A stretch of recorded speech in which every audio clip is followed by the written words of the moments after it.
As Frederick Douglass approached the bed of Thomas Auld, tears came to his eyes. He had not seen Auld for years, and now that they were reunited, both men could not stop crying. Douglass and Auld clasped hands and spoke of past and future, confronting death and reminiscing over their years of acquaintance and separation. Auld wasn't an old friend of Douglass's, he was his former owner and master. But now, the two men stood on different terms. For years, Douglass had spoken out against Auld's cruel treatment of himself and his family members, becoming one of the nation's most recognizable abolitionists and advocates for equal rights for African Americans. Now, with the abolition of slavery, Douglass could confront his former master without fearing arrest or reins. The 1877 meeting was one of a series of moving encounters Douglass had later in life with those who once held him in bondage. Fraught with strong emotions and bitter memories, the meetings show how determined Douglass, one of the most morally and politically influential African American public figures of the 19th century, was to confront the legacy of slavery in his own life, in private as well as in public. Douglass, born into slavery in 1818 on Maryland's eastern shore, wasn't always owned by the Auld family. After living with an aunt and his grandmother, he was sent to serve at the Y plantation in Talbot County, Maryland. There, he saw the brutality of slavery on full display.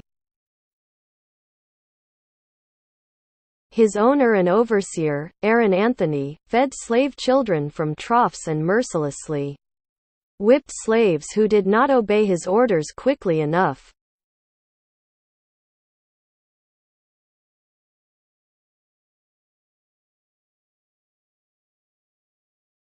When Frederick was about 10, he was given to Anthony's daughter, Lucretia Auld. She and her husband Thomas sent Douglass to serve his brother, Hugh, in Baltimore, where he learned to read while working as a house slave.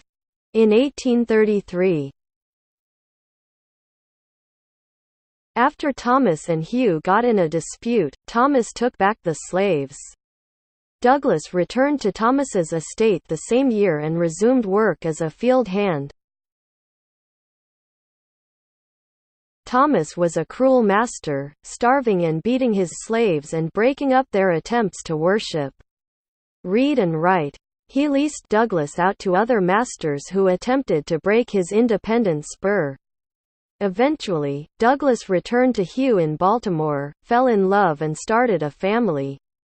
This increased his hatred of slavery, and in 1838, at the age of 20, armed with fake papers, a sailor suit disguise and hope for the future, he escaped to the free North with the help of Anna Murray, the free black woman from Baltimore with whom he had fallen in love.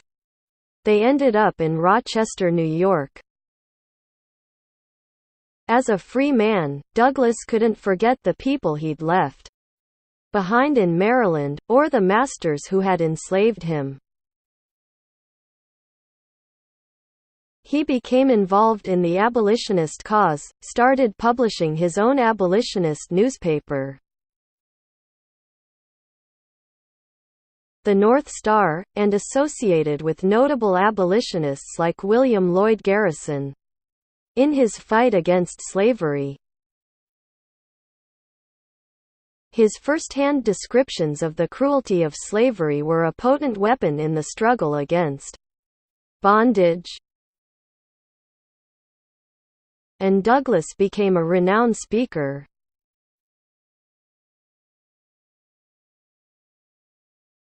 Crisscrossing the North to speak to abolitionist groups and gatherings about his life as a slave.